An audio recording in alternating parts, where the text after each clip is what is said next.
하나님 나라의 백성은 어떤 사람인가? 자, 1번 문제 해 주시겠습니까? 하나님 나라의 백성은 어떤 사람인가? 어떤 사람들이 하나님 나라를 볼 수 있고 들어갈 수 있는가? 요한복음 3장 3절 5절. 예수께서 대답하여 이르시되 진실로 진실로 네게 이르노니 사람이 거듭나지 아니하면 하나님 나라를 볼 수 없느니라. 예수께서 대답하시되 진실로 진실로 네게 이르노니 사람이 물과 성령으로 나지 아니하면 하나님 나라에 들어갈 수 없느니라. 거듭나야지. 물과 성령으로 거듭나야지. 예, 물과 성령으로 거듭나야 된다. 거듭난다는 게 뭐예요? 거듭난다는 게 다시 태어난다는. 다시 태어난다. 누구나 네, 다시 태어난다. 네, 다시 태어난다라는 말이 맞죠. 근데 이 거듭난다라고 하는 다시 태어난다라는 얘기는 무슨 얘기냐면 위로부터 태어난다 그 말입니다. 위로부터 태어나는 거예요. 그러니까 아담 안에서 우리가 태어나는 것이 아니라 하늘로부터 태어나게 되는 것입니다. 우리 그 위로부터 태어난다는 거 우리 마태복음 27장 한번 볼까요? 마태복음 27장 51절. 이에 성소 휘장이 위로부터 아래까지 찢어져 불이 되고 땅이 진동하며 바위가 터지고. 예, 성소의 휘장이 위로부터 아래까지 찢어졌다 그랬죠. 이 위로라는 말이 바로 이 위로부터죠. 위로부터. 사실 근데 성소의 휘장이 위로부터 아래까지 찢어졌는데 이 성소의 휘장은 하늘 위의 휘장도 같이 찢어진 겁니다. 그래서 우리들이 이 땅에 있지만 하나님 존전 앞으로 나아갈 수 있는 놀라운 은혜를 허락해 주신 것이죠. 우리 요한복음 3장 31절도 한번 보겠습니다. 위로부터 오시는 이는 만물 위에 계시고 땅에서 난 이는 땅 속에 속하여 땅에 속한 것을 말하느니라. 하늘로부터 오시는 이는 만물 위에 계시나니. 예, 그랬죠. 여기에 위로부터라는 말과 하늘로부터라는 말이 같이 나와 있죠. 네, 이게 두 개 다 같은 뜻입니다. 그러니까 위로부터 오시느니 하늘로부터 오시느니 이거 같은 하늘로부터고 또 27절에도 오게 되면 요한이 대답하여 이르되 만일 하늘에서 주신 바 아니면 사람이 아무것도 받을 수 없느니라. 이게 하늘에서 주신 바 그런 말씀들이 나오죠. 이런 것들이 이제 거듭난다 그럴 때 우리 위로부터 하늘로부터 태어난다는 것을 의미하는 것입니다. 우리 야고보서 1장 17절을 한번 보겠습니다. 온갖 좋은 은사와 온전한 선물이 다 위로부터. 이 위라고 하는 것은 이 첫 번째 창조에 속한 것이 아니다라고 하는 것입니다. 그러니까 우리가 하늘과 땅을 하나님이 지으셨죠. 천지를 지으시고 모든 것들을 있게 하셨지만 타락하게 됨으로 말미암아 아담 안에 있는 모든 것들이 이 세상 임금에게로 넘어가게 된 것이죠. 그래서 이 첫째 창조에 있는 것들은 사단의 손아귀로 들어가게 되고 우린 죄 가운데서 하나님과 분리된 채로 태어나게 되는 것입니다. 이런 상황에서는 하늘의 것들을 이해할 수가 없어요. 그러니까 하나님을 온전하게 아버지라 부를 수가 없고 하늘의 세계를 온전히 이해할 수가 없습니다. 그러면 하늘의 것들을 이해하고 하나님을 아버지라 부르게 되고 하나님과 더불어 교제를 하기 위해서는 하늘로 주어지는 생명이 필요한 것입니다. 그러니까 이 아담 안에 이 첫 창조에 속한 생명이 아니라 하늘에 속한 생명이 필요한 거예요. 그래서 하나님 아버지로부터 오는 생명이 나에게 주어져야만 하나님을 아버지라고 부를 수 있고 하늘의 세계를 이해할 수 있게 되게 되는 것입니다. 이것에 대한 바른 이해들이 없기 때문에 하늘의 것들을 인간 지혜와 또 이 세상의 것들로 하늘의 것들을 추측을 하려고 그럽니다. 그러나 그것은 전혀 불가능한 얘기죠. 차원이 다른 얘기니까 그건 이해가 안 되는 것입니다. 그럼 이것을 바르게 하도록 하기 위해서 하나님이 인간의 모습을 하고 이 땅에 오신 것이죠.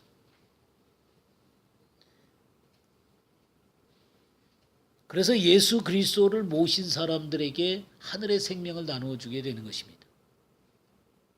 1장 18절을 한번 보겠어요. 그가 그 피조물 중에 우리로 한 첫 열무로 기대하시고 자기의 뜻을 따라 진리의 말씀으로 우리를 낳으셨습니다. 예, 그가 그 피조물 중에 우리로 한 첫 열매가 되게 하시려고 자기의 뜻을 따라 진리의 말씀으로 우리를 낳으셨다. 이 진리, 진리의 말씀이라고 그랬죠. 진리의 말씀은 성경 말씀을 얘기하는 것이죠. 또 우리 주 예수 그리스도를 말씀하고 있는 것입니다. 주님이 바로 말씀이시죠. 진리의 말씀이세요. 주님은 진리라고 그러기도 하시고 주님은 또 말씀이라고 그러기도 하셔요. 이 진리의 말씀 대신 예수 그리스도로 말미암아 우리를 낳으셨어요. 그럼 우리가 거듭나게 되는 게 하나님의 말씀을 내가 받아들이게 될 때 이 하나님의 말씀 속에 있는 하나님의 그 생명, 이 진리의 말씀에는 하나님의 생명이 들어있는 것입니다. 예수님께서 내가 너희에게 전한 말이 영이요 생명이다 그러셨죠. 영이요 생명이다. 그래서 예수 그리스도를 나타내는 영이요 생명 되신 이 하나님의 말씀이 내 속에 생명의 씨로 들어오게 되는 거예요. 생명의 씨. 그렇게 해서 생명을 잉태하게 되는 것입니다. 이렇게 해서 거듭나게 되는 것이죠. 이것에 대해서 베드로전서를 한번 더 보십시다. 베드로전서 1장 23절을 보겠습니다. 너희가 거듭난 것이 썩어질 씨로 된 것이 아니요 썩지 아니할 씨로 된 것이니 하나님의 살아있고 항상 있는 말씀으로 되었느니라. 예, 그랬죠. 너희가 거듭난 것은 썩어질 씨로 된 것이 아니요 썩지 아니할 씨로 됐다. 이 씨라는 표현을 썼습니다. 살아있고 항상 있는 하나님의 말씀.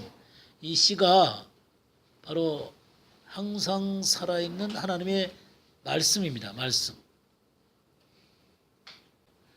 그러니까 우리가 진정한 하나님의 나라의 백성이 되려면은 이렇게 하늘로부터 태어나야만 하나님의 통치 가운데로 들어가게 되는 것입니다. 그리고 하나님 나라의 진정한 일원이 되게 되는 것이죠. 그러니까 교회에는 참여할 수 있어도 하나님 나라에는 참여할 수가 없습니다. 거듭나지 않으면. 그러니까 교회라고 하는 거는 물론 원칙적으로 얘기하면 교회라고 하는 게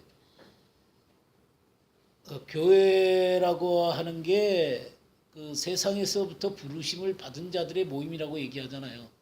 그럼 세상에서부터 예수 그리스도로 말미암아 부르심을 받아서 모여진 사람들이 교회인데, 그러니까 이거는 이제 승리하는 교회 가운데서는, 그러니까 하늘에 있는 교회 가운데서는 온전하게 그렇게 되겠지만, 사실 눈으로 보이는 이 가시적인 교회는 그런 것들이 경험되지 않은 채로 교회에 나올 수가 있어요.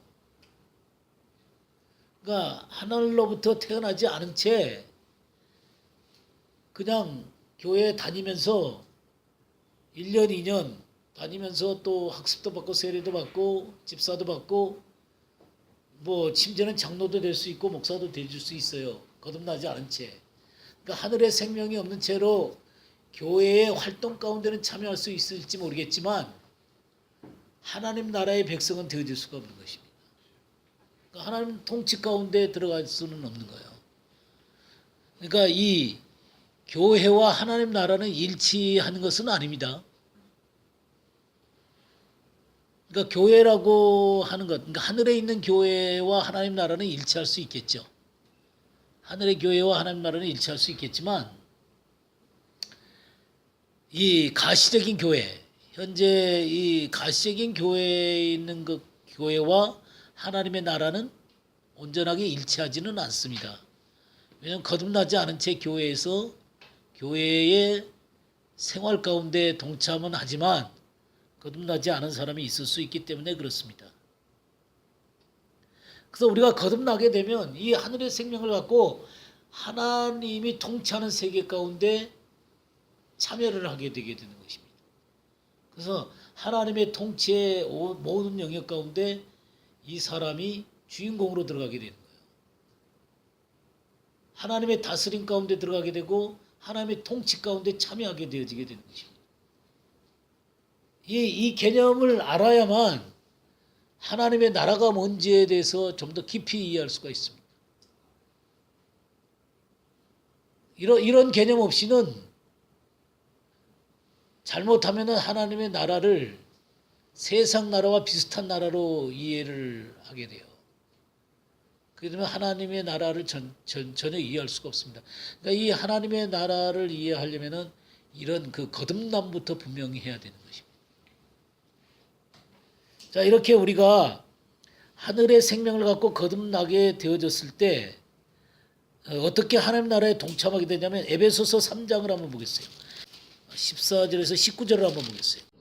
이러므로 내가 하늘과 땅에 있는 각축속에게 이름을 주신 아버지 앞에 무릎을 꿇고 비노니 그의 영광의 풍성함을 따라 그의 성령으로 말미암아 너의 속사람을 능력으로 강건하게 하시며 이름으로 말미암아 그리스도께서 너희 마음에 계시게 하셨고 너희가 사랑 가운데서 뿌리가 박히고 터가 굳어져서 능히 모든 성도와 함께 지식에 넘치는 그리스도의 사랑을 알고 그 너비와 길이와 높이와 깊이가 어떠함을 깨달아 하나님의 모든 충만하신 것으로 너희에게 충만하게 하시겠습니다. 네. 우리에게 우리가 하늘에 속한 사람이 되어지게 되면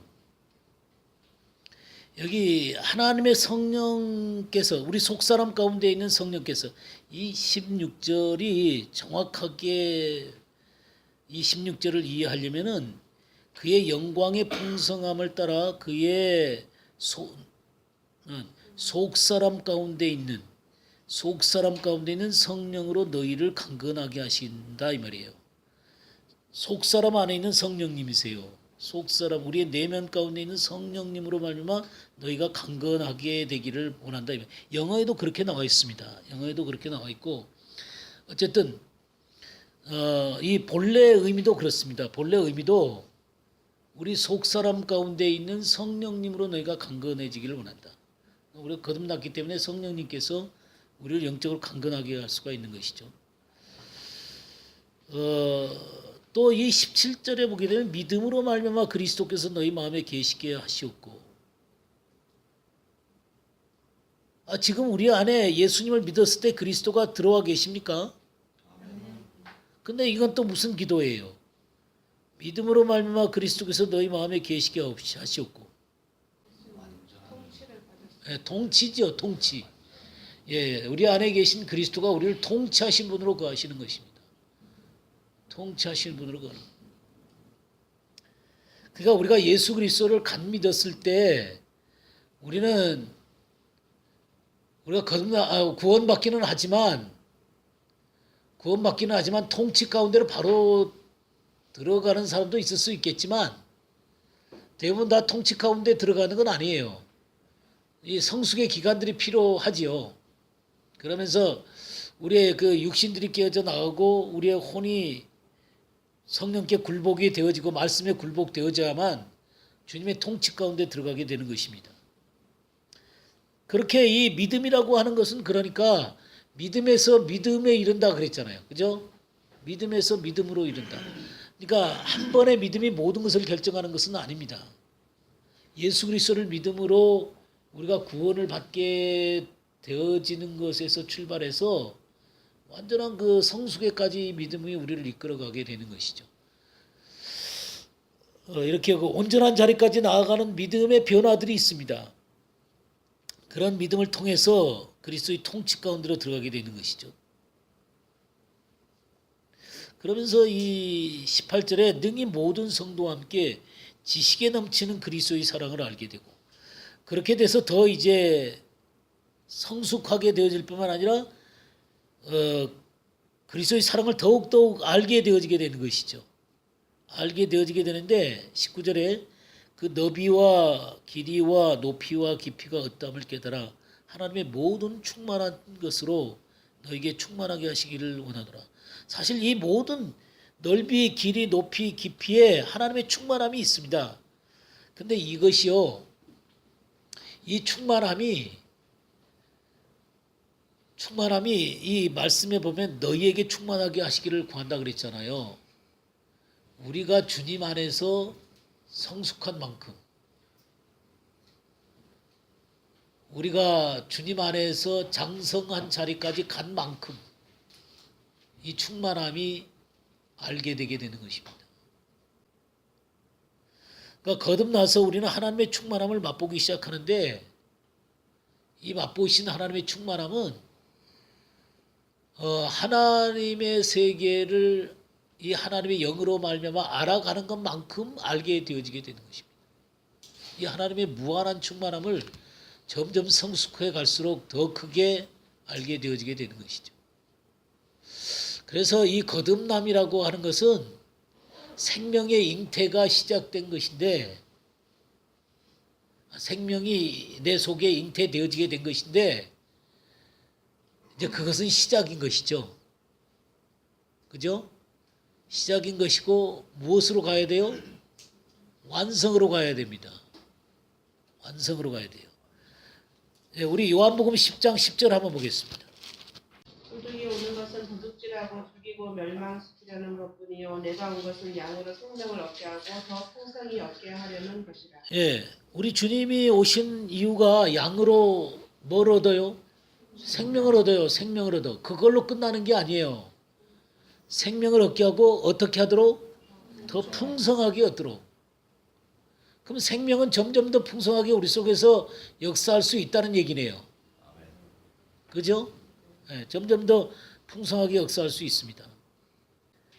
그러니까 이 생명의 풍성함이 우리 가운데 충만하기 위해서는 어떤 일들이 있어야 될 것 같아요?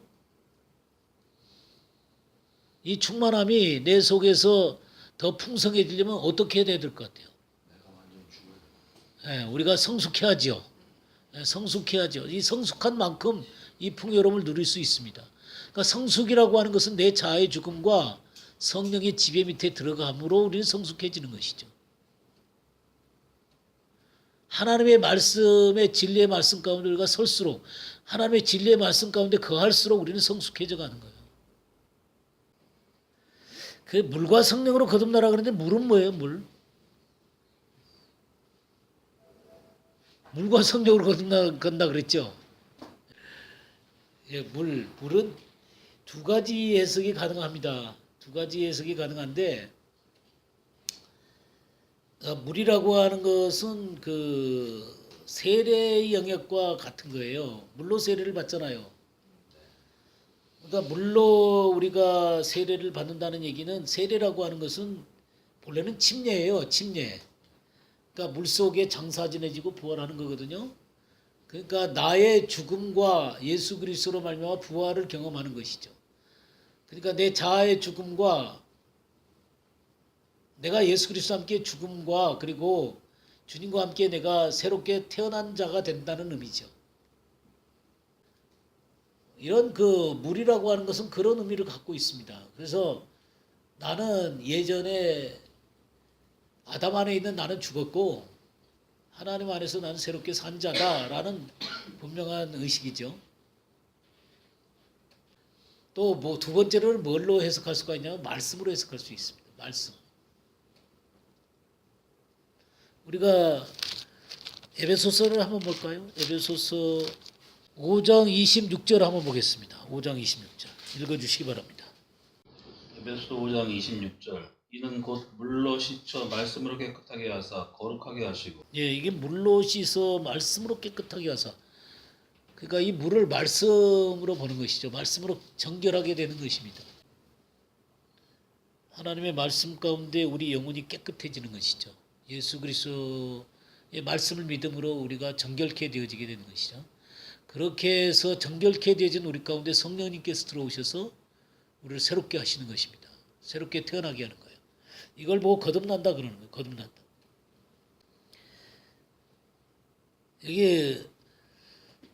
거듭나지 않으면 하나님 나라를 볼 수 없다 그랬죠. 들어갈 수도 없고 볼 수도 없다 그랬어요. 이 본다라고 하는 것은 하나님의 나라를 경험할 수 있다는 얘기죠. 하나님 나라를 경험할 수 있다. 그러니까 거듭난 생명이 없이는 하나님 나라를 경험할 수가 없습니다. 하나님의 그 나라를 이해할 수가 없어요.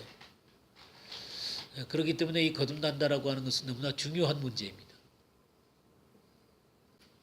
두 번째 문제 보겠습니다. 하늘의 시민권을 갖고 있는 자는 누구를 가리키며 기다리며 어떻게 변화될 것인가? 빌립보서 3장 20절에서 21절. 그러나 우리의 시민권은 하늘에 있는지라 거기로부터 구원하는 자 곧 주 예수 그리스도를 기다리노니 그는 만물을 자기에게 복종하게 하실 수 있는 자의 역사로 우리의 낮은 몸을 자기 영광의 몸의 형체와 같이 변하게 하시리라. 예. 여기 보게 되면 20절 잘 좀 보십시오. 그러나 우리의 시민권은 어디에 있어요? 하늘에. 하늘에 있는 것이죠. 아까 쭉 얘기했죠. 하늘의 생명을 가지게 된 것이죠. 그렇기 때문에 하늘에 시민권이 있는 것입니다. 또 하나님 나라의 백성이기 때문에 하늘의 시민권이 있는 것이죠. 그죠? 네. 근데 거기로부터 구원하는 자를 기다려요. 그러면 이 구원은 또 무슨 구원이에요? 자, 그러니까 구원이라고 하는 게 우리가 예수 그리스도를 믿으면 구원받는다 그러죠. 그 의미는 뭐예요? 근데 여기 지금 이 빌립보서 3장 22절에 예수 그리스도를 기다리는데 거기로부터 구원하는 자이신 예수님을 기다린다 그랬어요. 그죠? 그럼 이 구원은 뭐예요? 자, 우리가 구원을 받았다라는 것하고 빌립보서 2장을 한번 보겠습니다. 2장 12절을 한번 보겠어요. 그러므로 나의 사랑하는 자 너희가 나 있을 때뿐 아니라 더욱 지금 나 없을 때에도 항상 복종하여 두렵고 떨림으로 너희 구원을 이루라. 여기는 구원을 이루라 그랬네요. 그죠? 그럼 이건 무슨 말이에요? 구원을 이루라. 이 구원이라고 하는 건요, 혼의 구원을 얘기하는 거예요. 혼의 구원. 영의 구원이 아니라 혼의 구원이에요. 혼의 구원. 그러니까 우리 혼이 지 멋대로 사는 내가 성령님께 순복하는 것입니다. 말씀에 순복하게 되는 거예요.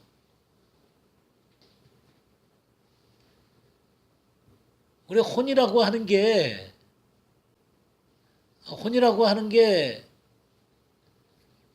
우리의 지정의를 얘기하는 거예요. 지정의. 인격을, 우리 인격, 또 우리의 자아, 뭐 그런 것들을 얘기할 수 있습니다. 우리 육신이라고 또 얘기도 할 수 있어요. 근데 이게, 우리가 주님을 알기 전에, 거듭나기 전에 우리는 어떤 상태에 있었냐면, 영이 죽은 상태에 있었어요. 아담이 범죄한 그때 우리는 영이 죽은 상태가 된 것입니다. 그러니까 하나님과 교통이 끊어져 있었던 것이죠. 그러면 하늘로부터 태어난다라고 하는 얘기는 뭐냐면 하늘의 생명이 들어올 때 우리 영이 살아나는 거예요. 그리고 하나님과 관계가 형성이 되게 되는 것입니다. 그리고 그 안에 성령님이 거하시는 거예요. 이게 이 영이 살아나게 되는 것이죠. 이게 거듭나는 거예요. 근데 문제는 뭐냐면 이 영이 거듭나게 되면 완전히 나를 지배하면 좋은데 우리 이 혼이라고 하는 게 거듭나기 전까지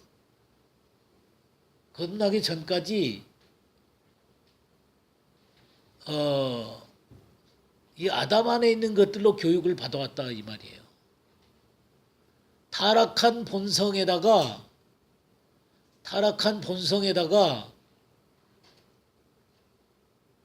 또 이 아담 안에서 우리는 교육을 받아왔습니다. 건전한 교육일 수도 있고, 그러니까 보통 우리가 상식적으로 생각할 때 건전한 교육일 수 있고 또 바른 정신을 갖고 배울 수도 있습니다. 그러나 문제는 이것이 하나님의 말씀에 의해서 배워진 것이 아니고 하나님의 통치 가운데서 배워진 것이 아니라 이 세상의 법칙 가운데서 배워지게 된 것입니다. 이 사람의 풍습이라든가 철학이라든가 이런 것에 의해서 배운 거예요. 그러니까 우리가 이 세상에 살 때 그것이 다 나쁜 게 아니에요. 한 인간으로서 건전하게 걸어가는 길일 수도 있고 아주 도덕적으로도 건전할 수 있고 아주 상식적으로 바른 사람일 수 있어요. 인격적으로도 훌륭한 사람일 수 있습니다. 근데 문제는 이것 자체가 하나님과 일치해야 된다는 거예요. 그러니까 이것이 잘못하면은 내가 건전하고 내가 바르기 때문에 나는 하나님이 필요 없다라고가 될 수가 있습니다. 그러니까 이것이 뭐에 굴복을 해야 되냐면 영에 굴복을 해야 된다 그 말이에요. 하나님의 말씀에 굴복해야만 하나님과 일치할 수가 있습니다. 근데 이걸 못 배우게 되면 하나님과 나의 인격이 충돌을 하게 되는 거예요. 내가 지금까지 배운 상식과 내 지금까지 배운 교육이 이 하나님의 말씀과 충돌을 할 수가 있습니다. 그러니까 굉장히 바른 사람임에도 불구하고 하나님을 안 믿는 사람들이 있어요. 인격적으로도 굉장히 훌륭한데 하나님의 말씀을 인정하지 않는 사람이 있을 수 있어요. 그러니까 그렇게 되어지는 이유가 그 속에 하나님의 영이 없기 때문에 그렇습니다. 그래서 하나님의 말씀과 성령님이 이 영을 통해서 우리를 다스려야 되는 거예요. 우리의 혼을 통해서 또 몸이 다스려져야 되는데 이 혼이 자꾸만 이 영과 충돌을 일으킬 수 있다 그 말이에요. 그렇게 되면 온전히 영적인 사람이 되어질 수가 없습니다. 이거 굉장히 중요한 거예요. 이게 승리의 생활의 관건입니다. 이 사람들은 자기의 의가 더 강해요. 근데 하나님의 영에 의해서 굴복을 당해야 되는 것입니다. 네, 많이 읽어도 혼적으로 읽은 거예요. 혼적으로. 이성적으로만 읽은 거예요. 하나님의 영에 의해서 다스려진 말씀이 아니에요. 그렇기 때문에 성경 말씀이 그의 자아를 더 강화시킬 수 있어요. 그래갖고 더 하나님을 대적하는 사람이 될 수도 있어요. 겸손하게 정말 기도하면서 성령님 제게 가르쳐 주세요. 우둔한 자에게 빛이요 깨닫게 없어서 그랬죠. 그러니까 주님의 계시가 필요한 것입니다. 주님의 그 성령의 깨우치심이 필요한 거예요. 이런 것들에 대한 이해가 참 중요해요. 그래서 어쨌든 내가 예수님을 믿어서 구원받았다라고 할 때 그 구원받았다라고 하는 것은 우리 영이 구원받았다는 얘기예요. 그죠? 그러면 영은 또다시 구원받을 필요가 없어요. 그죠? 영은 또다시 구원받을 필요가 없어요. 뭐가 구원받아야 되냐면 혼이 구원을 받아야 된단 말이에요. 구원을 이루라 할 때 이 혼이 영의 지배 밑에 들어가도록 해야 된다 이 말이에요. 그러면 하나님이 이 자아를 깨트려야만 가능한 것입니다. 이 자아가 한번 죽음 가운데 들어가야만 가능한 얘기예요.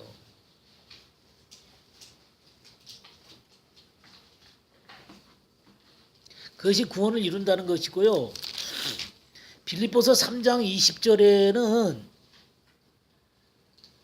거기로부터 구원하는 자 곧 주 예수 그리스도를 기다리니까 위로부터 우리를 구원하는 자를 기다리는 거잖아요. 그 내용이 뭐냐면 20절이에요. 그는 만물을 자기에게 복종하게 하실 수 있는 자의 역사로 우리 낮은 몸을 자기 영광의 몸의 형체와 같이 변하게 하시리라. 그러니까 여기는 몸의 구원까지를 얘기하는 거예요. 우리 육체의 구원까지를 얘기하는 것입니다. 그러니까 우리 육체가 누구의 몸처럼 변하는 거예요? 예수 그리스도의 몸처럼 변화하는 거예요. 그러니까 이런 구원이라는 얘기가 나왔을 때 구원이라고 하는 것은 이런 그 세 가지 의미들이 있다는 것을 얘기하고 있고요. 또 어떤 때 구원은 이 세 가지 의미를 다 총칭할 수 있습니다. 그러니까 여러분들이 그 의미들 구원이라는 낱말이 나왔을 때 구원을 얻었다, 구원을 이루라, 또 나중에 우리를 구원을 이루게 할 것이다, 아니면 구원에 이르게 한다 할 때 이 구원이라고 하는 게 모든 것을 총칭하는 것일 수도 있어요. 영의 구원, 또 저기 그 혼의 구원, 우리 육체의 구원까지도 전부 다 총칭하는 것일 수 있어요. 그러니까 그런 것들을 말씀 가운데서 면밀하게 잘 보셔야 돼요. 그러면 이 말씀이 가지고 있는 의미들이 더 깊게 이해가 되어질 수 있어요. 이해가 되시죠? 네, 이거 굉장히 중요한 얘기입니다. 자, 그래서 지금 이 빌립보서 3장에는 우리의 미래의 구원에 대해서 얘기를 하고 있어요. 미래의 구원. 그럼 하나님의 나라는 미래성이 있습니다. 하나님의 나라는 미래적인 의미가 있어요. 그러니까 완성되어지게 될 것입니다. 마태복음 25장 한번 볼까요? 25장 34절 한번 보겠습니다. 그때 임금이 그 오른편에 있는 자들에게 이르시되 내 아버지께 복받을 자들이여 나와 창세로부터 너희를 위하여 예비된 나라를 상속받으라. 예, 지금 이게 언제 얘기입니까? 지금 마태복음 25장에서 모든 민족을 심판하는 그때죠? 그죠? 예, 그래갖고 한쪽에는 양, 또 한쪽에는 염소, 그렇죠? 예, 이렇게 그 심판하는 그때를 얘기하는 것입니다. 그 심판하는 그때 창세로부터 너희를 위하여 예비된 나라. 이게 무슨 나라예요? 하나님 나라죠. 하나님 나라를 상속받으라. 분명히 하나님의 나라는 미래에 속한 거죠. 그죠? 미래에 속한 것입니다. 그러니까 완성된 하나님 나라에 들어가라는 것입니다. 이렇게 하나님의 나라를 얘기할 때도 미래적인 의미를 쓰는 것이 있고 이미 너희 중에 하나님의 나라가 있느니라 이렇게 쓰는 경우도 있다 이 말이에요. 그러면 너희 중에 있다라고 하는 얘기는 지금 이 땅에서 존재하고 있는 하나님의 나라를 얘기하고 있는 것이죠. 그러나 또 이런 말씀들은 미래에 일어날 일들을 얘기하고 있다 이 말이에요. 46절도 한번 볼까요? 46절. 그들은 영벌에 의인들은 영생에 들어가리라. 네, 영생에 들어가리라 그랬죠. 그러니까 이 영생이라고 하는 의미와 하나님의 나라는 동격으로 쓰고 있는 것을 보게 돼요. 그럼 여러분들 그 영생을 얻었다라는 말씀도 이해하세요? 영생을 얻었다. 영생을 얻었어요? 얻을 거예요? 그러니까 거듭난 사람들은 영생을 얻었어요. 하나님의 생명이 내 마음 가운데 들어왔어요. 우리 요한복음 17장 3절 한번 볼까요? 영생은 곧 유일하신 참 하나님과 그가 보내신 자 예수 그리스도를 아는 것입니다. 네. 영생은 곧 유일하신 참 하나님과 그의 보내신 자 예수 그리스도를 아는 것이니라 그랬어요. 영생은 어떤 사람이 가지고 있다고요? 예수 그리스도를 아는. 그럼 안다는 게 뭐야? 안다는 게. 예, 이 안다는 게 단순하게 이성적으로 안다는 게 아니죠. 구약 성경에 야다라는 게 있습니다. 야다. 경험적으로 아는 것이죠. 또 이 헬라어는 에피그노스코라는 거 있어요. 에피기노스코가 야다라는 말과 똑같은 말이에요. 경험적으로 하는 거예요. 경험적으로 하는 거예요.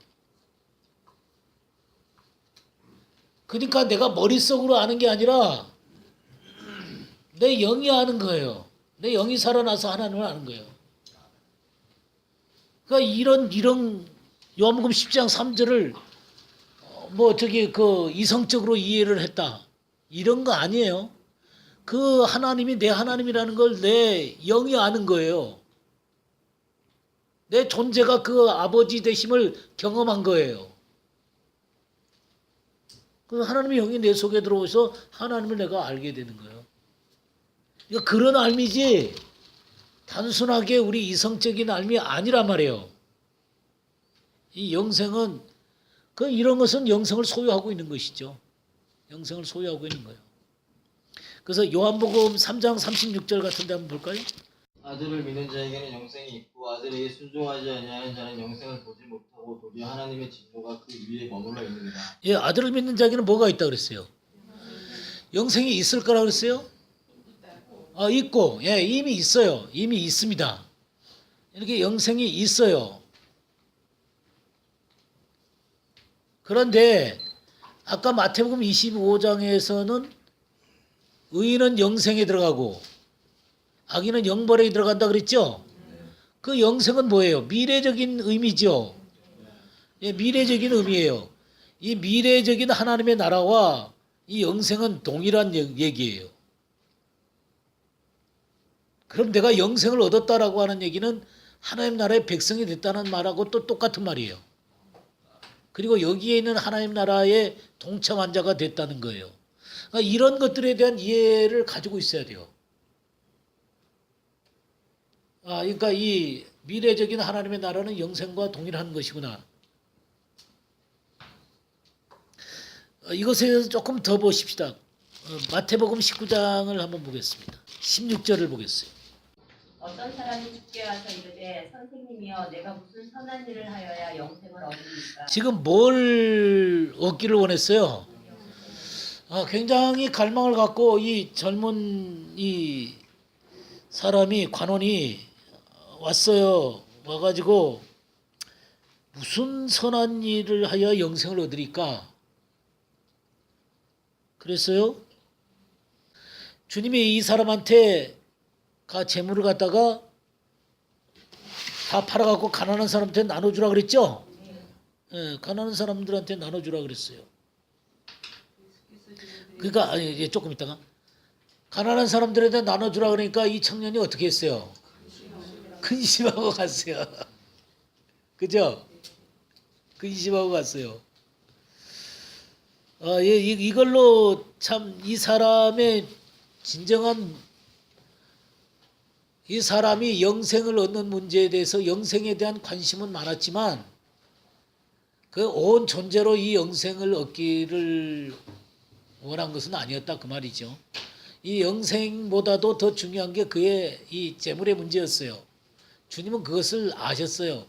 그러니까 이 사람은 이 재물에 대한 안정 이것이 있는 한에서 영생을 얻기를 원했어요. 그러니까 여기에 자기의 피난처가 있고 주님의 또 영생을 얻고 싶었어요. 근데 주님은 어떤 존재나 어떤 것하고도 자신의 위치를 다투는 분이 아니거든요. 주님은 온전히 첫째 자리에 있기를 원하세요. 재물과 하나님을 겸하여 섬길 수가 있는 게 아니에요. 자기의 안전한 것을 놔두고 주님을 이렇게 믿는 것 아니에요. 주님은 우리가 전부 다 가난한 사람이 되기를 원하는 건 아니에요.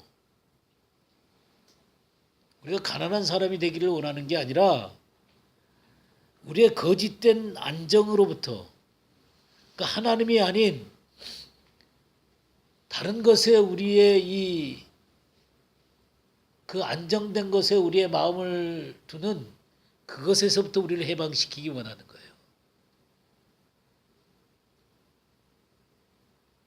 이게 참 중요하거든요. 그래서 23절 한번 읽어보세요. 23절. 예수께서 제자들에게 이르시되 내가 진실로 너희에게 이르노니 부자는 천국에 들어가기가 어려우니라. 여기 그러니까 영생에 대한 문제를 갖고 얘기를 나눴는데 이 청년이 떠나가잖아요. 그러면서 주님이 결론적으로 얘기한 게 뭔 얘기냐면 부자가 천국에 들어가기가 어려우니라. 그러니까 이 거짓된 이 안정에 있는 이 사람이 천국 즉 하늘나라에 들어가기가 어렵다 그 말이야. 하늘나라에 들어가기가 어렵다. 그렇게 얘기를 하면서 거기 24절도 한번 볼까요? 24절. 다시 너희에게 말하노니 낙타가 바늘기로 들어가는 것이 부자가 하나님의 나라에 들어가는 것보다 쉽니다. 여기 또 하나님 나라 그랬어요. 23절에는 천국이라 그러고 여기는 또 하나님 나라라 그랬죠. 그러니까 지금 이게 다 같은 개념이에요. 영생, 천국, 하늘나라, 그 다음에 이 하나님 나라 전부 다 같은 개념이죠. 그럼 25절도 읽어주세요. 제일이 듣고 몹시 놀라 이르되 그렇다면 누가 구원을 얻을 수 있으리까. 이건 또 구원의 문제라 그랬어요. 구원도 똑같은 얘기가 되는 거예요. 그러니까 영생, 천국, 그 다음에 하나님의 나라, 구원. 이게 전부 다 같은 개념으로 지금 쓰고 있는 것들을 보게 돼요.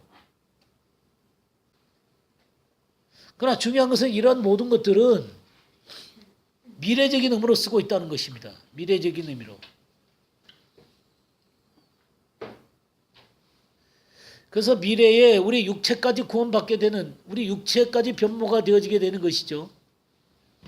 육체까지 변모가 되어지게 되는데 이 육체가 변모되는 것이 빌립보서 다시 와보겠습니다. 빌립보서 3장 21절. 그는 만물을 자기에게 복종하게 하실 수 있는 자의 역사로 우리의 무슨 몸을요? 낮은 몸을 자기 영광의 몸의 형체와 같이 병케 하시리라. 우리의 낮은 몸을 예수님의 영광의 몸으로 변화시키는 거예요. 예수님의 영광의 몸이 뭐예요? 예, 부활하신 예수님의 몸이죠. 부활하신 예수의 몸. 주님이 부활하신 예수님의 몸을 갖고 어떻게 하셨어요? 제자들이 이렇게 저기 방 안에 이렇게 있는데 방을 통과해서 이렇게 들어오셨죠.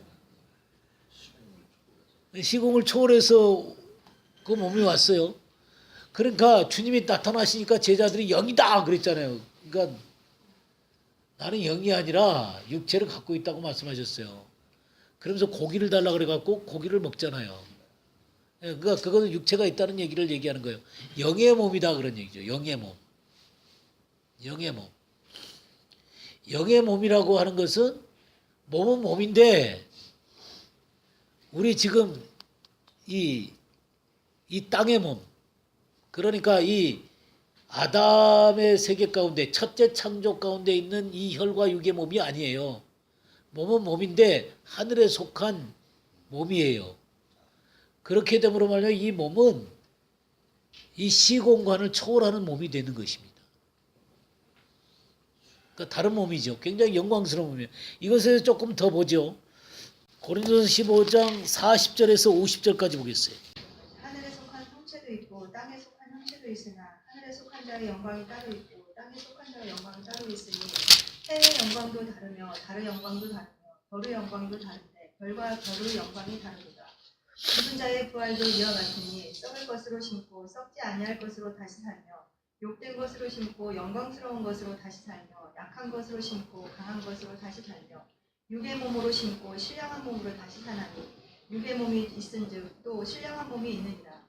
기록된 바 첫사람 아담은 산 영이 되었다 함과 같이 마지막 아담은 살려주는 영이 되었나니 그러나 먼저는 신령한 자가 아니요 육 있는 자요 그 다음에 신령한 자니라. 첫사람은 땅에서 났으니 흙에 속한 자이거니와 둘째 사람은 하늘에서 나셨느니라. 무릇 흙에 속한 자는 저 흙에 속한 자들과 같고 무릇 하늘에 속한 자는 저 하늘에 속한 자들과 같으니 우리가 흙에 속한 자의 형상을 입은 것 같이 또한 하늘에 속한 자의 형상을 입으리라. 형제들아 내가 이것을 말하노니 혈과 육은 하나님 나라를 유업으로 받을 수 없고 또한 썩은 것은 썩지 아니할 것을 유업으로 받지 못하느니라. 예, 감사합니다. 예, 그 40절 보세요. 하늘에 속한 형체도 있고 어디에 속한 형체가 있다 그랬어요? 땅에 속한 형체도 있다 그랬어요. 그러니까 이게 달라요.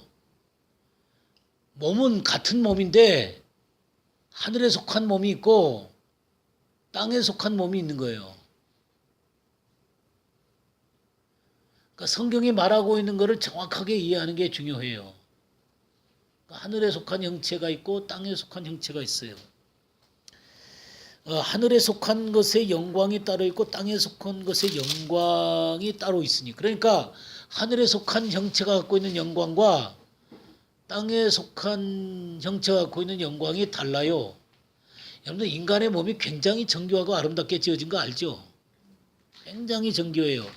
그러니까 이 땅에 있는 육체까지도 얼마나 정교하고 아름답게 지었는지 굉장히 영광스러운 육체예요. 이 세상에 인간만큼 이렇게 정교한 육체를 갖고 있는 게 어디 있습니까? 너무너무 정교하고 아름다운 육체예요. 그러나 이 영광과 하늘에 속한 육체의 영광은 다를 수밖에 없다는 것입니다. 그 차이가 있다는 거예요. 자, 그러면서 41절에 뭐라겠어요? 해의 영광이 다르고 달의 영광이 다르고 별의 영광도 다른데 별과 별의 영광이 다른 거예요. 그러니까 태양의 영광, 달의 영광, 또 별의 영광들이 다른데 그 남쪽에는 남십자성이 있고 북쪽에는 북두칠성이 있고 뭐 그렇잖아요. 이 별들이 다 다르잖아요. 그 영광들이 다 다르다는 거예요. 각자가 갖고 있는 영광이 다른데 42절 죽은 자의 부활도 그와 같으니 썩을 것으로 심고 썩지 아니할 것으로 다시 살아나며 그러니까 하늘에 있는 형체는 뭐냐면 썩지 않는 육체다 이 말이에요. 이 땅에 있는 육체는 한번 누구나 죽음을 경험합니까? 에녹과 또 저기 그 엘레 같은 사람은 그냥 갔죠, 그죠? 참. 그런데 어쨌든 간에 이제 저기 그 모든 사람들은 다 죽음을 경험하게 돼 있습니다. 여기 있는 사람들도 다 죽음을 경험하게 될 건가요?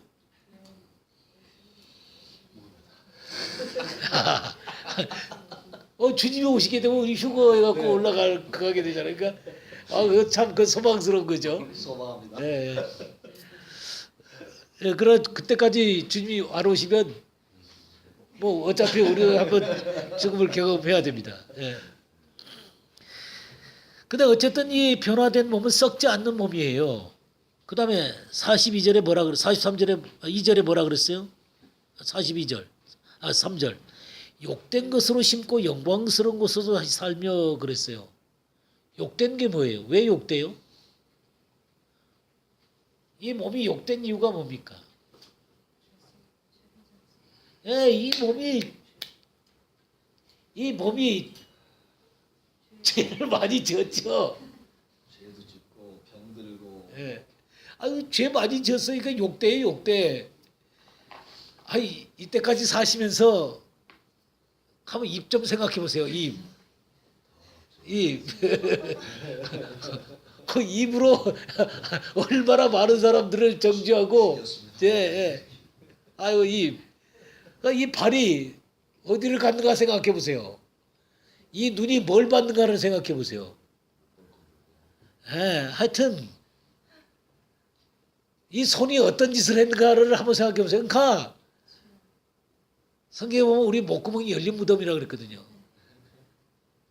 그러면 이 열려있는 무덤을 생각해 보세요. 그러면 거기에 뼈다귀 있고 또 이 구더기들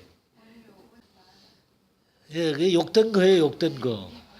그 다음에 약한 것으로 심고 강한 것으로 다시 살면 아까 약하다 그랬잖아요. 이게 병들잖아요. 병들어. 나이가 들면 다 이 겉사람이 후패해져 가잖아요. 또 뭐 병이 꼭 나이 든 사람만 쫓아오나요? 젊은 사람 가운데서도 와갖고 일찍 죽는 사람도 있고 그렇잖아요. 이렇게 이 약한 것으로 심고 강한 것으로 다시 살아나는 거예요. 이와 같이 44절에 뭐라 그랬어요? 육의 몸으로 심고 신령한 몸으로 다시 살아나나니 육의 몸이 있은즉 영의 몸도 있느니라. 성경이 얘기하고 있는 거예요. 육의 몸이 있듯이 영의 몸이 있다는 거예요. 즉 하늘에 속한 형체가 있다는 거예요. 하늘에 속한 형체가. 그래서 45절에 첫사람 아담은 생명이 되었다 함과 같이 마지막 아담은 살려주는 영이 되었다. 그러니까 아담은 처음에 태어났을 때 살아있는 영이었어요. 살아있는 영. 그러니까 영이 있는 채로 하나님과 관계를 갖게 됐어요. 이 흙으로 사람을 만들었고 하나님의 호흡이 깃들여졌죠. 그렇게 되면서 혼이 생겨나게 된 거예요. 그 영광과 몸이 생겨나게 된 거예요. 그리고 아담이라는 사람이 된 거예요. 근데 이게 생명이에요, 생명. 함과 같이 마지막 아담은 뭐가 됐다 그랬어요? 살려주는 영이 됐다. 근데 놀랍게 아담은 자기 혼자 살 수밖에 없지만 우리 주님 예수님의 생명은 사람들을 살리는 거예요. 예수님을 믿으면 그의 영을 살리게 되고 그가 하나님 안에서 거듭나게 만드는 것입니다. 그래서 영원한 생명을 얻도록 만드는 거예요. 이런 차이가 있다 이거죠. 그러면서 46절에 뭐라 그랬어요? 그러나 먼저는 신령한 사람이 아니요 육의 사람이요. 그 다음은 신령한 사람이. 이게 무슨 말이에요? 먼저는 육의 사람이라는 게 뭐예요? 아담 안에서 태어난 육적인 사람이라는 거예요. 하나님과 관계없는 사람이란 말이에요. 그 다음은 영의 사람이라 그랬어요. 그 영의 사람은 우리가 안에 하나님의 생명이 들어왔다 이 말이에요. 그래서 영의 사람이 된 거예요. 거듭나게 됐기 때문에 영의 사람이 된 거예요. 첫사람 아담은 땅에서 났으니 흙에 속한 자이거니와 둘째 사람은 하늘에서 나셨느니라. 이 하늘에서 태어나신 분이세요. 무릇 흙에 속한 자들은 저 흙에 속한 자와 같고 무릇 하늘에 속한 자들은 어디에 속한 자와 같다 그랬어요. 하늘에 속한 이와 같다. 그러니까 우리는 하늘에 속한 사람들이에요. 우리의 근원이 어디라고요? 하늘이라 그랬어요. 우리의 근원이 하늘이란 말이에요. 그러니까 우리가 영을 따라 살아야 되는 거예요. 영에 속한 사람으로 살아야 되는 것입니다. 우리가 흙에 속한 자의 형상을 입은 것 같이 지금 입고 있는 거예요. 이 몸. 또한 하늘에 속한 이의 형상을 입으리라. 나중에 우리 주님의 그 부활하신 몸처럼 우리는 그 몸으로 변화되어지게 될 것입니다. 그러니까 50절 형제들아 내가 이것을 말하노니 혈과 육은 하나님 나라를 이어받을 수 없고 그러니까 이 몸 자체는 하나님 나라에 들어갈 수가 없습니다. 어떤 것만 하나님 나라에 들어갈 수 있어요? 하늘에 속한 형체를 입을 때만 들어갈 수 있습니다. 그러나 우리는 이미 예수 그리스도를 믿음으로 말미암아 하나님의 생명이 내 안에 들어와 있기 때문에 이 땅에 존재하는 하나님의 나라 가운데 보이지 않는 하나님의 나라 가운데 참여할 수 있어요. 하나님 나라의 백성으로 살지만 이 혈과 육을 그대로 갖고 있는 거예요. 이 몸으로는 마지막 완성된 하나님 나라에 들어갈 수가 없습니다.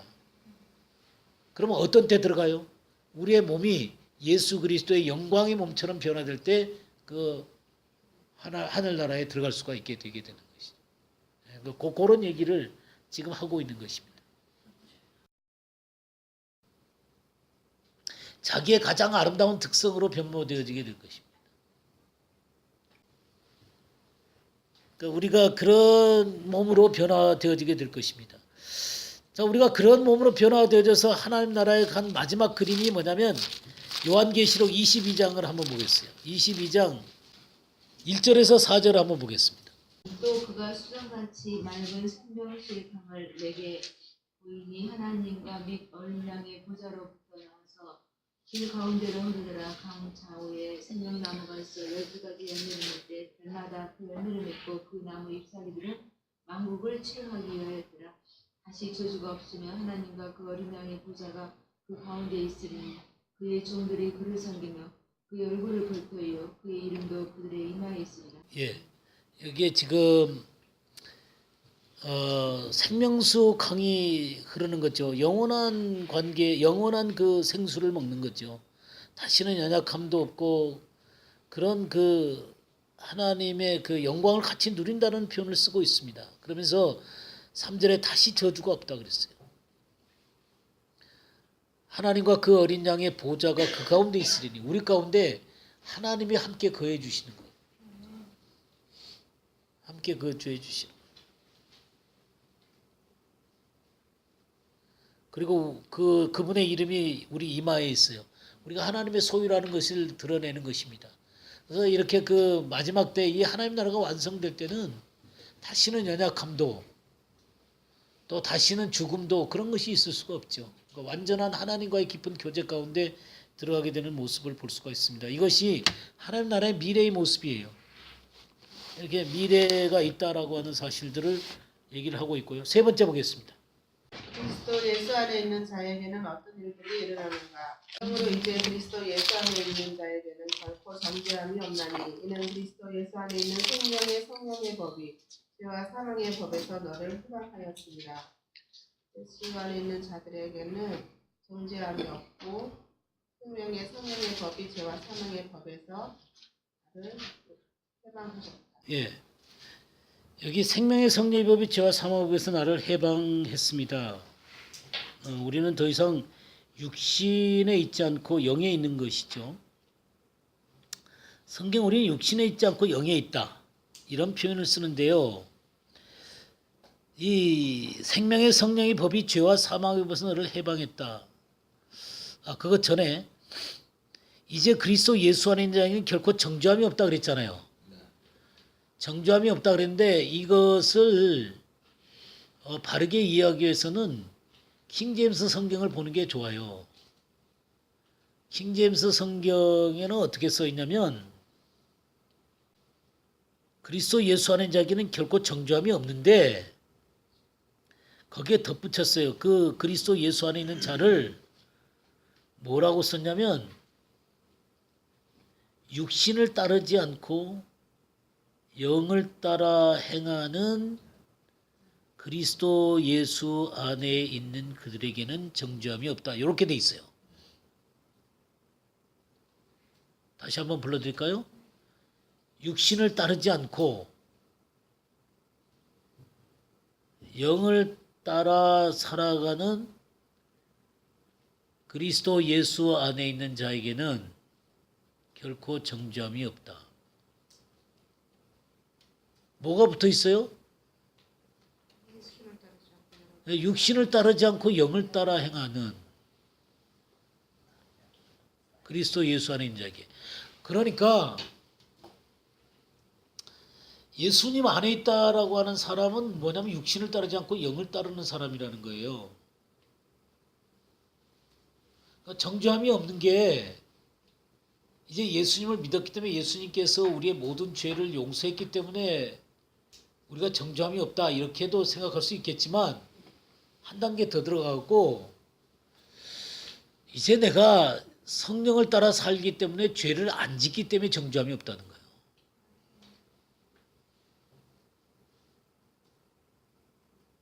뭐요? 성령을 따라 살기 때문에 육신을 따라 살지 않고 성령을 따라 살기 때문에 죄를 안 짓기 때문에 정죄함이 없다는 거예요. 아멘. 물론 성경은 우리들에게 용서를 가르쳐요. 베드로가 신나갖고 주님 제가 7번 용서하면 됐죠. 근데 사실 7번 용서도 같은 죄를 갖고 계속 와갖고 용서해 주세요, 용서해 주세요, 또 용서해 주세요 그러면 어떤 사람이 계속 그러면 좀 어떠세요 느낌이? 물론 용서를 해줘야 되겠죠. 주님이 날 용서하셨으니까. 근데 주님이 하신 말이 뭐라 그랬어요? 70번씩 7번이라도 용서하라 그랬잖아요. 그럼 490번이요. 맨날 아침에 9시 반쯤 되면 나한테 와갖고는 제가 잘못했으니까 용서해 주세요. 그러면서 또 잘못해놓고는 와서 빌어요. 근데 그 다음날 또 와서 9시 30분에 왔고 또 용서해 주세요. 그럼 여러분 어떤 느낌이 드시겠어요? 꼬이는 거죠. 예, 참 꼬이는 겁니다. 근데 주님이 용서하시라 그랬어요. 그러니까 용서라고 하는 것은 참 그랬지만 주님은 그런 식으로 용서받는 사람이 되기를 원하시는 게 아니에요. 주님은 우리가 성령을 쫓아 행함으로 말미암아 죄를 안 짓는 사람이 되기를 바라세요. 죄를 안 짓는 사람, 온전한 사람이 되기를 원하시는 거예요. 그래서 정죄함이 없는 거예요. 이게 로마서 8장을 잘 이해를 하셔야 돼요. 그래서 생명의 성령의 법이 죄와 사망에서 너를 해방했다는 거예요. 해방이라고 쓰고 있습니다. 성경은 우리들에게 뭐라고 했냐면 우리는 육신에 있는 사람이 아니라 영에 있는 사람이다라고 얘기해요. 우리의 아직 혼이 온전하게 되어 있지는 않지만 우리 안에 하나님의 영이 거하시고 성령을 따라 살 수 있도록 하나님께서는 충분하게 모든 것을 우리에게 허락해 주셨어요.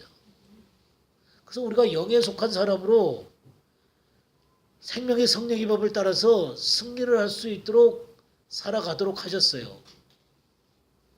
근데 우리는 육체의 욕심 때문에 이 성령을 쫓지를 않고 육신을 쫓으면서 우리가 맨날 연약하다고만 얘기를 하는 거예요. 주님은 나에게 성령을 주시고 내가 승리할 근거들을 전부 다 마련해 주셨어요. 우리 영에 속한 사람으로 만들어 놓으셨어요. 8장 5절부터요. 한번 읽어봅시다. 8장 5절부터 9절까지 한번 읽어보세요. 육신을 따르는 자는 육신의 일을, 영을 따르는 자는 영의 일을 생각하나니 육신의 생각은 사망이요 영의 생각은 생명과 평안이니라. 육신의 생각은 하나님과 원수가 되나니 이는 하나님의 법에 굴복하지 아니할 뿐 아니라 할 수도 없습니다. 육신에 있는 자들은 하나님을 기쁘시게 할 수 없느니라. 만일 너희 속에 하나님의 영이 거하시면 너희가 육신에 있지 아니하고 영에 있나니 누구든지 그리스도의 영이 없으면 하나님의 사람이 아니라. 예, 그렇죠. 여기 육신을 따르는 자는 육신의 일을 생각한다 그랬잖아요. 그죠? 그러면서 6절에 육신의 생각은 뭐라 그랬어요? 사망이다 그랬죠. 그러면 7절 육신의 생각은 하나님과 뭐가 된다 그랬어요? 원수가 된다 그랬어요. 또 뭐라 그랬냐면 하나님의 법에 굴복한다 그랬어요? 안 한다 그랬어요? 절대로 굴복하지 않아요. 그리고 8절 육신에 있는 자들은 하나님을 어떻게 하나님을 기쁘시게 할 수 없다 그랬어요. 그러면 육신을 따른다. 육신을 따른다라는 것은 그럼 뭐예요? 혼적인 사고방식으로 산다는 거예요. 혼적인 사고방식으로 산다는 거예요. 그러니까 이 타락한 본성으로 산다는 것은 혼적인 사고방식으로 사는 거예요. 그런 것으로서는 하나님을 절대로 기쁘시게 할 수 없다는 거예요. 근데 놀랍게 구절에 뭐라 그랬어요? 만일 너희 속에 하나님의 영이 거하시면 너희가 어디에 있지 않고요? 육신에 있지 않고 영에 있다 그랬어요. 그래서 이 육신을 십자가에 못 박아 놓으시고 성령을 따라 살게 만드신 거예요. 그래서 성령을 따라서 우리의 혼이 성령에게 굴복되어지게 되면 주님은 우리가 영을 통해서 승리의 삶을 살아가도록 하게 하시는 거예요. 해방하셨다. 그렇게 만들어 놓으셨어요. 그러니까 우리가 성령을 따라 사는 사람이 되는 게 굉장히 중요해요. 우리 고린도 후서 한번 볼까요? 고린도 후서 3장 12절 말씀부터 18절 한번 보겠어요. 우리가 이 같은 소망이 있으므로 담대히 말하노니 우리는 모세가 이스라엘 자손들에게 장차 없어질 것의 결국을 주목하지 못하게 하려고 수건을 그 얼굴에 쓴 것 같이 아니하노라. 그러나 그들의 마음이 완고하여 오늘까지도 구약을 읽을 때 그 수건이 벗겨지지 아니하고 있으니 그 수건은 그리스도 안에서 없어질 것이라. 오늘까지 모세의 글을 읽을 때 수건이 그 마음을 덮었도다. 그러나 언제든지 주께로 돌아가면 그 수건이 벗겨지리라. 주는 영이시니 주의 영이 계신 곳에는 자유가 있느니라. 우리가 다 수건을 벗은 얼굴로 거울을 보는 것 같이 주의 영광을 보매 그와 같은 형상으로 변화하여 영광에서 영광에 이르니 곧 주의 영으로 말미암음이니라. 예, 그러니까 이 모세의 그 율법에 나타나는 영광이 사라지는 것을 막기 위해서 모세가 이렇게 수건을 덮었단 말이에요. 그러니까 이 율법의 영광은 사라지는 것인데 이 수건을 쓰므로 말미암아 그 영광이 사라지는 것들을 감춰두는 거예요. 그런 것처럼 사람들이 오늘날도 구약을 읽으면서 율법을 읽으면서 수건으로 덮여진 것으로 그 영광이 사라진 것을 보지 못하고 거기에 매여 있는 삶을 사는 사람을 얘기를 하는 거예요. 율법에 매여 있는 삶. 또 이것을 다르게 얘기하면 육신의 생각 가운데 살고 있는 사람, 혼적인 구조 가운데 살고 있는 사람, 다 같은 얘기들이에요. 이런 사람들은 수건에 덮여 있어요. 그러니까 이 수건이 벗겨지고 하나님의 영광이 비춰져야 된단 말이에요. 그리스도의 영광이 비춰져야 되는데 이 육신의 구조 가운데 갇혀 있는 사람들은 그리스도의 영광을 볼 수가 없어요. 그러면 어떻게 된다 그랬어요? 언제든지 주께로 돌아가면 그 수건이 벗겨지리라. 예수님께로 가면 수건이 벗겨진다는 거예요.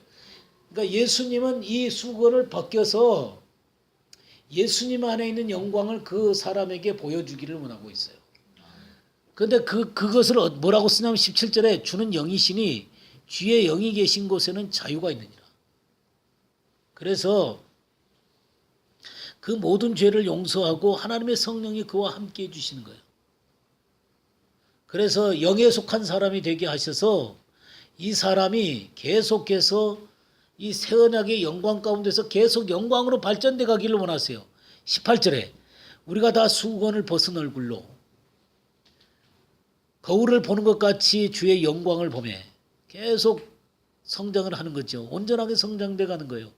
그와 같은 형상으로 변하여 영광에서 영광이 이르니 곧 주의 영으로 말미암으리라. 그러니까 성령을 따라 살다 보면은 계속해서 우리가 주님의 영광이 내 속에 점점 더 빗나가게 되는 것들을 보게 된다 그 말이에요.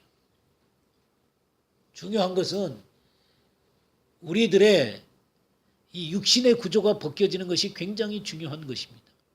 이 혼의 사고방식이 깨지는 게 굉장히 중요한 거예요. 하나님의 말씀으로 말미암아 우리의 육신이 죽어가야 된다 이거예요. 굶주려 가야 된다 이 말이에요. 그리고 이미 예수 그리스도가 십자가에 우리의 육신을 처리했다는 사실을 믿으셔야 되는 것입니다. 그리고 하나님의 성령을 쫓아가 살고 하나님의 말씀을 이 진리의 말씀의 빛이 계속해서 내 영혼 가운데 비춰오게 될 때 우리의 육신의 힘은 점점 줄어들어가는 거예요. 그리고 성령께서 나를 더욱더욱 지배해 가기 시작합니다. 그럼 더 많은 자유가 오게 되는 거예요.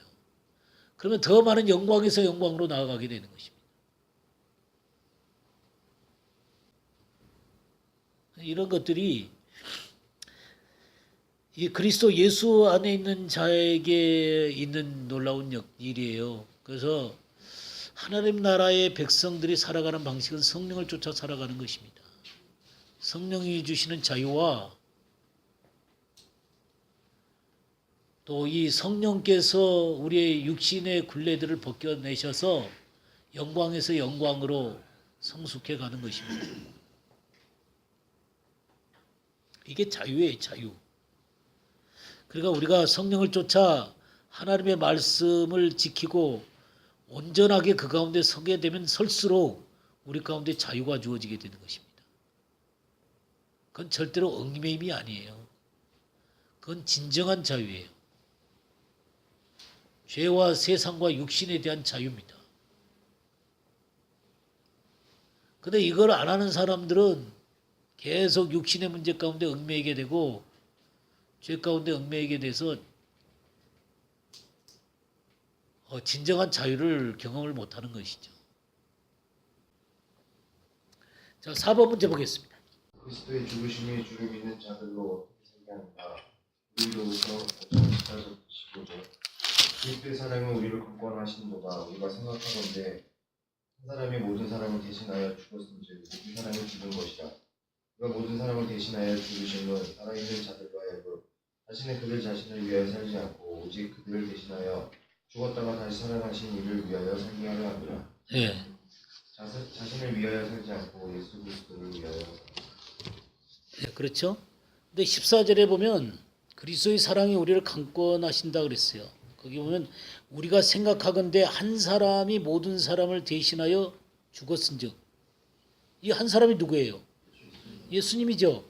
예수님이 모든 사람을 대신하여 죽었은즉 모든 사람이 뭐라 그랬어요? 죽은 것이다라는 표현을 쓰고 있습니다. 그러니까 예수님은 나를 대표해서 죽어주신 거예요. 그래서 나는 예수님 안에 있기 때문에 예수님이 죽었을 때 나도 죽은 거예요. 내 인생이 끝난 거라고요. 그럼 누구를 위한 인생만 남아 있어요? 예수 그리스도를 위한 인생만 남아 있는 거예요. 예. 그가 모든 사람을 대신하여 죽으심은 살아있는 자들로 하여금 다시는 누구를 위해서 살지 않고요? 자신을 위해서 살지 않고. 자신을 위해서 살지 않고 오직 그들을 대신하여 죽었다가 다시 살아나신 이를 위하여 살게 하려 함이라. 여러분들 참 이걸 보면은 야 주님은 굉장히 그 옥지를 부리시는 분 같다 그런 느낌 안 드세요? 예? 혹시 그런 느낌 드는 분 계세요?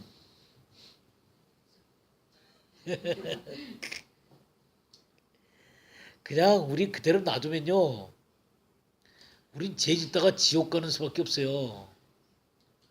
아무런 소망이 없는 자들이에요. 예. 우리를 위해서 돌아가셨기 때문에 죄를 용서받을 수가 있고 영원한 하나님의 나라에 대한 소망을 갖게 되는 거예요. 그리고 참다운 자유회로 나아가는 거예요. 진리회로 나아가는 것이고요. 그러니까 내가 내 자신을 위해서 사는 길을 계속하면 우리는 영원한 멸망의 길로 가는 것입니다. 죄의 길로 가게 되는 거예요. 의미가 없는 길로 가게 되는 것입니다. 그런 사람을 건져내가지고 의의 길 가운데 이렇게 세우셔서 이제 저희 자신을 위해서 살지 않고 주님을 위해서 산다는 얘기는 참다운 자유의 길을 가게 하셨다는 겁니다. 참다운 진리의 길을 가게 하셨다는 거예요. 그래서 우리가 나 자신을 위해서 살지 않고 이제 나를 위해서 죽었다가 다시 사신 그분을 알게 산다는 얘기는요.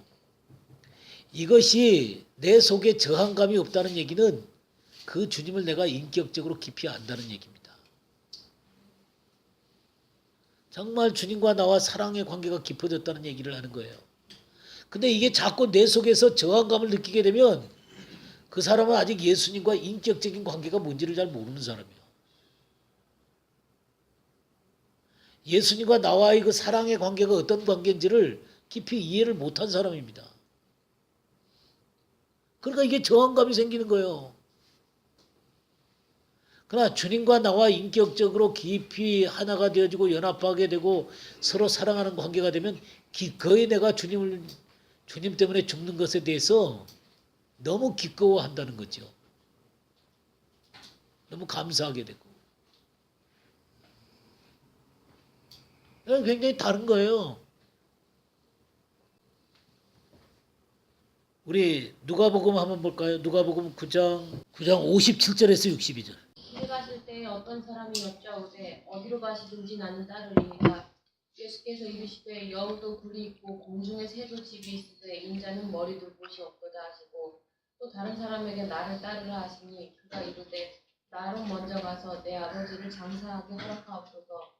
이르시되 죽은 자들로 자기의 죽은 자들을 장사하게 하고 너는 가서 하나님의 나라를 전파하라 하시고 또 다른 사람이 이르되 주여 내가 주를 따르겠나이다마는 나로 먼저 내 가족을 작별하게 허락하소서. 예수께서 이르시되 손에 쟁기를 잡고 뒤를 돌아보는 자는 하나님의 나라에 합당하지 아니하니라 하시니라. 예. 여기에 이 세 사람이 나오는데요. 이 세 사람은 주님을 따라갈 용의가 있는 사람들이에요. 주님을 따라갈 용의가 없는 게 아니라 여기 세 사람은 주님을 따라갈 용의가 있어요. 그리고 마음에 그런 열망도 있어요. 그런 열망도 있는데 그래서 주님한테 뭐라 그러냐면 57절에 길 가실 때 어떤 사람이 여짜오되 어디로 가시든지 나는 따르리이다. 이 마음에 어디로 가시든지 나는 따르리이다. 이 고백을 하는 거 보면 굉장히 열망이 있는 것이죠. 근데 이 사람의 내면의 깊은 곳 가운데 뭐가 있냐면 주님을 따르면 어떤 보상이 있을 것이라고 생각을 하는 거예요. 그러니까 안정된 무엇인가가 주님을 따르면 주어지게 될 것이라고 생각하는 거예요. 그러니까 주님이 뭐라 그러세요? 여우도 굴이 있고 공중에 새도 집이 있을 때 인자는 머리 둘 곳이 없다. 그러니까 내 거처조차도 없다라고 말씀하고 계세요. 그러니까 이 사람은 주님을 쫓아가면 주님이 모든 것들을 다 해줄 거라고 생각을 하는 거예요. 근데 주님은 나는 거처조차도 없다라고 얘기를 하고 있는 거예요.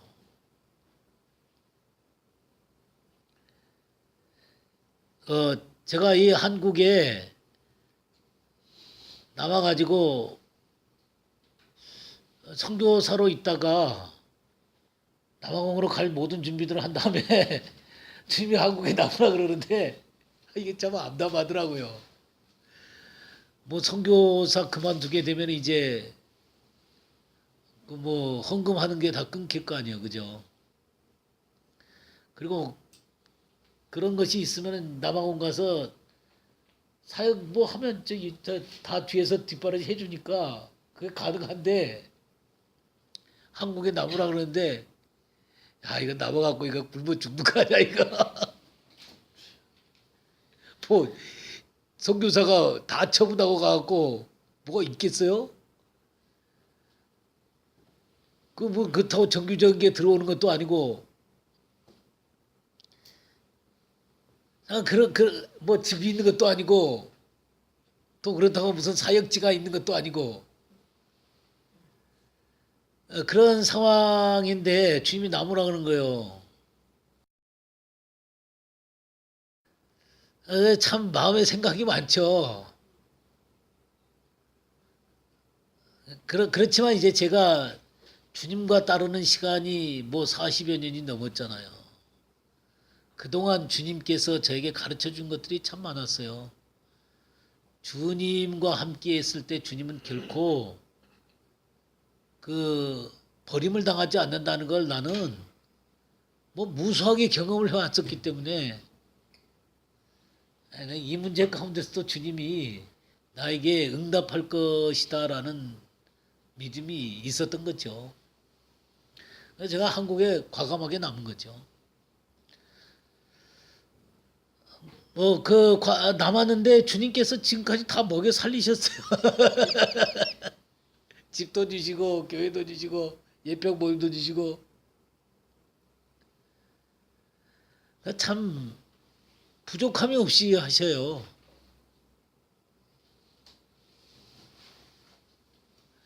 우리는 참 주님을 믿는 것이 참 그런 실제적인 문제에 닥치면 참 어려운 것 같아요. 이 사람은 지금 주님을 쫓겠다 그러는데 주님이 그 모든 것들을 전부 다 해줄 거라고 기대를 했는데 주님이 여지없이 그것을 깨트리는 거예요. 그러니까 그런 것 갖고 나를 쫓을 생각하지 말라는 거예요. 그 다음에 이제 또 두 번째 사람이 있어요. 이 사람이 주님을 잘 따르려고 하는 거 보니까 주님이 나를 따르라 그랬어요. 그러니까 그 사람이 뭐라고 얘기하냐면 나로 먼저 가서 내 아버지를 장사하게 허락하옵소서. 아버지를 장사하는 것이 굉장히 중요한 문제잖아요. 아버지 장사해야 되는데 장사도 안 하고 나를 쫓으라고 주님이 말씀하는 거예요. 그러면서 죽은 자들로 죽은 자를 장사하게 하고 너는 가서 하나님 나라를 전파하라. 정말 너무너무 한 인간으로서 제대로 서지 못하도록 만드는 얘기잖아요. 부친을 장사하는 것, 그게 인간으로서는 굉장히 중요한 도리죠. 마땅히 또 해야 되고요. 근데 이제 구약에 보게 되면은 여기 그 다음에 이제 작별하는 문제가 나오는데, 또 다른 사람이 이르되 주여 내가 주를 쫓겠습니다마는 나로 먼저 가서 내 가족을 작별하게 허락하옵소서 그랬어요. 그러니까 쟁기를 잡고 뒤돌아보는 자는 내게 합당하지 않다고 얘기하세요. 그러나 구약 성경에 보게 되면 그 엘리사가 엘리야를 쫓을 때 그 나를 따라오라 그러니까 엘리야가 내가 가족을 작별하고 오겠습니다. 그러니까 가라 그래요.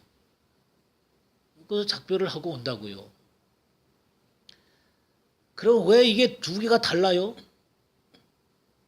엘리야는 진짜로 작별하고 오는 거예요. 미련이라는 게 없어요. 그래갖고 이 두 마리 그 서로 이렇게 쟁기를 잡고 이렇게 밭을 갈다가 엘리야가 오라 그런 거 아니에요. 그랬을 때 그는 딱 어떻게 하냐면 그 소를 잡아요. 그리고 쟁기를 태워가지고 전부 다 그것을 저기 그 고기를 끓여가지고 다 나눠주고 그러고 와요. 그러니까 이 사람은 진짜로 이것이 분명한 사람이에요. 또 이 완전히 그것을 끝을 내고 오는 사람이에요. 그러나 이 사람은 지금 이것이 구실이 돼가지고 주님을 쫓는 것을 지금 망설이고 있는 거예요. 이거 망설이고 있는 거예요. 너 저기 그 쟁기를 잡고 뒤돌아보는 자는 내게 합당하지 않다고 얘기했어요. 이 쟁기를 잡고 뒤돌아보면 이게 어떻게 갈리겠어요? 삐뚤어질 수밖에 없는 거예요. 그러니까 이 갈팡질팡. 그러니까 똑바로 헌신이 안 된 사람들은 갈팡질팡할 수밖에 없어요. 좀 그런 얘기예요. 그러니까 우리가 주님 뒤를 쫓는다 그럴 때 어떤 게 필요하냐면 철저한 결단이 필요한 거예요. 철저한 결단이 돼 있어야 돼요. 이건 결단한 것도 아니고 아닌 것도 아니고 이런 사람에게는 승리가 있을 수가 없어요. 그리고 온전한 성숙으로 나아갈 수가 없습니다. 우리 조금 더 보도록 하죠. 누가복음 9장 22절에서 27절을 보겠어요. 이르시되 인자가 많은 고난을 받고 장로들과 대제사장들과 서기관들에게 버림받아 죽임을 당하고 제3일에 살아나야 하리라 하시고 또 무리에게 이르시되 아무든지 나를 따라오려거든 자기를 부인하고 날마다 제 십자가를 지고 나를 따를 것이니라. 누구든지 제 목숨을 구원하고자 하면 잃을 것이요 누구든지 나를 위하여 제 목숨을 잃으면 구원하리라. 사람이 만일 온 천하를 얻고도 자기를 잃든지 빼앗기든지 하면 무엇이 유익하리요. 누구든지 나와 내 말을 부끄러워하면 인자도 자기와 아버지와 거룩한 천사들의 영광으로 올 때에 그 사람을 부끄러워하리라. 내가 참으로 너희에게 이르노니 여기 서 있는 사람 중에 죽기 전에 하나님의 나라를 볼 자들도 있느니라. 예. 여기 지금 주님을 따르는 길이 뭔지에 대해서 얘기를 하고 있습니다. 주님은 자기가 십자가를 짊어져야 될 것을 얘기를 하고 계세요. 사실 십자가라고 하는 것은요. 십자가는 죽는 기구예요. 십자가는 조금 어려운 질문 짊어지는 게 아닙니다. 그냥 남편이 자꾸 구박하면 내 십자가가 커 이게 아니에요.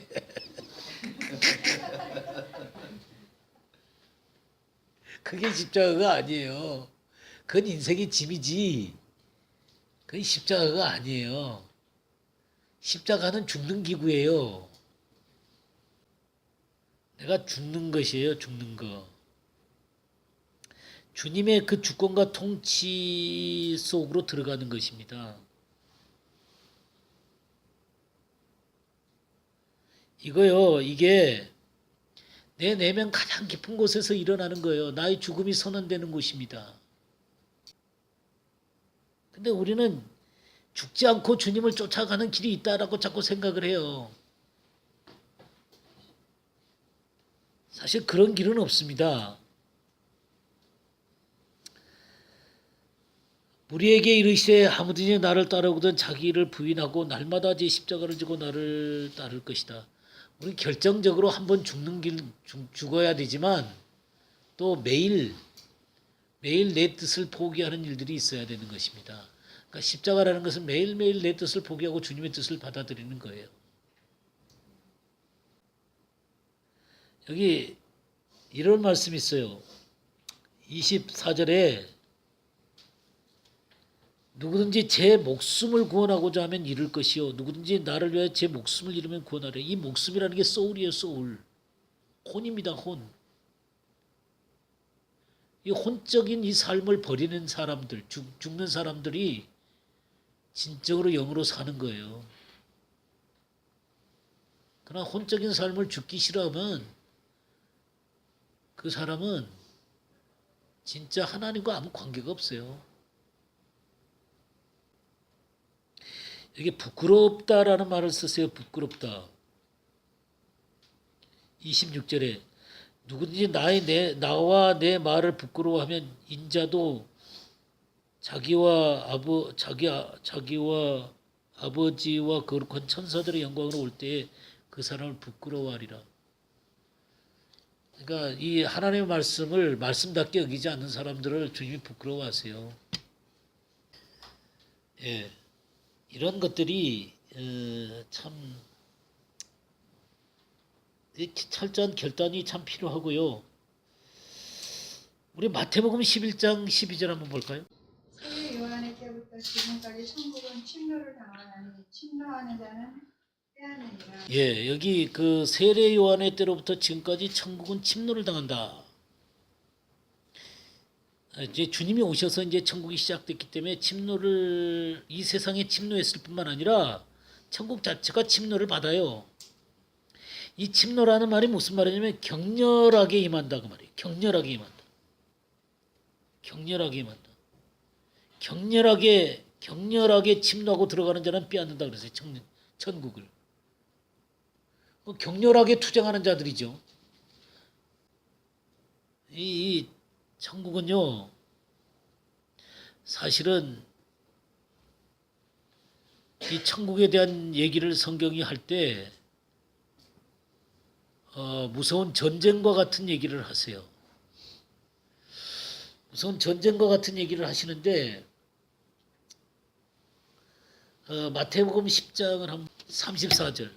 내가 세상에 화평을 주러 온 줄로 생각하지 말라. 화평이 아니요 검을 주러 왔노라. 내가 온 것은 사람이 그 아버지와 딸이 어머니와 며느리가 시어머니와 부러워하게 하려 함이니 사람의 원수가 자기 집안 식구리라. 아버지나 어머니를 나보다 더 사랑하는 자는 내게 합당하지 아니하고 아들이나 딸을 나보다 더 사랑하는 자도 내게 합당하지 아니하며 또 자기 십자가를 지고 나를 따르지 않는 자도 내게 합당하지 아니하니라. 자기 목숨을 얻는 자는 잃을 것이요 나를 위하여 자기 목숨을 잃는 자는 얻으리라. 예. 그러니까 여기 보게 되면 내가 세상에 화평을 주러 온 것이 아니라 검을 주러 왔다 그랬잖아요. 검은 싸우는 무기잖아요. 어떻게 주님이 이 땅에 우리들한테 주신 게 검이에요? 싸우는 무기를 주셨어요. 사실 말씀 자체가 또 검이죠. 좌우에 나선 검입니다. 이걸 우리 싸우는 거예요. 그러니까 말씀을 따르다 보면은 어떤 일이 벌어지냐면 같은 집안 식구가 원수가 되는 거예요. 아니 같은 집안 식구가 하나가 되도록 만들어야 되는데 이게 하나님의 말씀을 올바로 따르다 보면 원수가 되는 거예요. 여기 어떻게 원수 된다 그랬어요? 그 아버지와 그 아들이 말이죠. 딸이 엄마가 며느리가 시어머니와 불화하게 하렵니다. 사람의 원수가 자기 집안 식구라. 이게 무슨 말이에요 도대체? 그러니까 이거는 하나님의 말씀을 쫓으면서 하나님의 생명을 소유한 것과 소유하지 않는 문제 때문에 일어나는 거예요. 이 갈등은 필연적으로 일어나게 돼 있습니다. 그러니까 문제는 뭐냐면 우리가 천국은 침노를 당하는데 침노를 하는 게 아니라 슬그머니 들어가고 싶은 거예요. 그냥 평화롭게 들어가요. 진짜 말씀을 쫓게 되면은 분명히 어려움이 옵니다. 이 단계를 넘어가야 돼요. 그래서 이 격렬한 것들이 나중에 하나님의 말씀으로 다시 정복이 돼야 돼요. 그래야 집안의 진정한 그 믿음이 전파되어지게 되고 그 집안이 하나님께로 돌아오게 되는 것입니다. 근데 이걸 피하기 때문에 내가 피하는 거죠. 내가 피하니까 평화롭긴 한데 아무 일도 안 일어나요. 하나님의 나라를 침노한다는 것은 격렬하게 임하는 것입니다. 여기 이게 한 구절 더 보죠. 누가복음 13장 24절 한번 보겠습니다. 좁은 문으로 들어가기를 힘쓰라. 내가 너희에게 이르노니 들어가기를 구하여도 못하는 자가 많으니라. 예, 힘쓰라 그래서 힘쓰라. 이 힘쓰라 이 말이 이 말에서 영어의 에고나이즈가 나오는 거예요. 에고나이즈. 고투하다. 고투하다. 투쟁하다. 고민하면서 투쟁하다. 그 말이에요. 그러니까 이 고투하다 이 말을 정확하게 이해하면 뭐냐면 모든 일에 신경을 곤두세우다 그 말이에요. 좁은 길에서 떨어져 나갈까 바싹 신경을 곤두세우고 거기 서 있는 거예요. 내 모든 행동들을 할 때, 모든 삶을 살아갈 때 내가 이 좁은 길에서 벗어날까 봐 고통하는 거예요. 바싹 신경을 곤두세우고 좁은 길 가운데 계속 머물러 있기를 원하는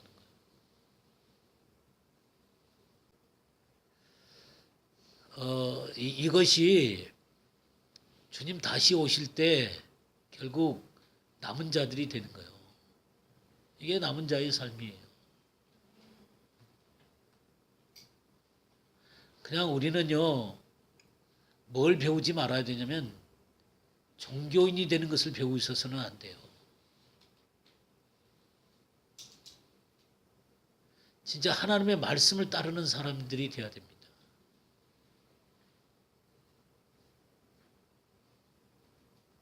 하나님 나라의 백성으로 남은 자가 돼서 이 시대 가운데서 징조와 예표로 살아가야 되는 거예요.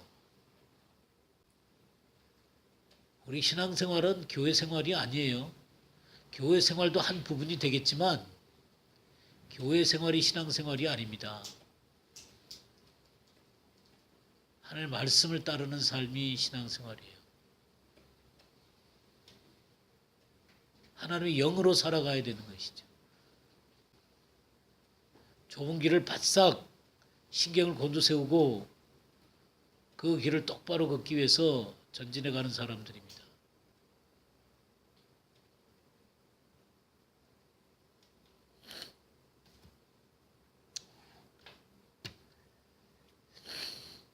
오늘은 여기까지 하죠.